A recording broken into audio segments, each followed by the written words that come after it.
আমার পানির ভিতরে থাকা দানব, তুমি বাইরে চলে আসো। জি ওস্তাদ, আমি হাজির। আরে ভাই দেখ, পানির ভিতর থেকে দানব বেরিয়ে এসেছে।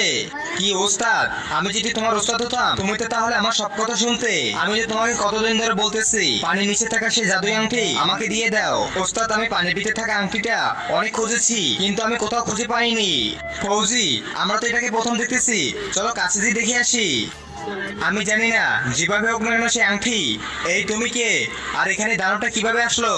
এই তোমরা দুজন এখান থেকে চলে যাও, তোমাদের সাথে আমাদের কিছু নেই। এই কি বললি? তুই আমাদের বর্ডারে এসে সব কি করতেছিস? আরে এটা এখানে কি হয়ে গেল? ওস্তাদ জি, আপনি কোনো রকম চিন্তা করবেন না, আমি যেভাবে হোক না কেন এই আংটিটা খুঁজে আপনাকে দিব। ভাইজি, এই হলো সেই লোকেশন যেখানে আমাদের দুই সৈনিককে দানব বরফ বানিয়ে রেখেছে। হ্যাঁ ভাইজি।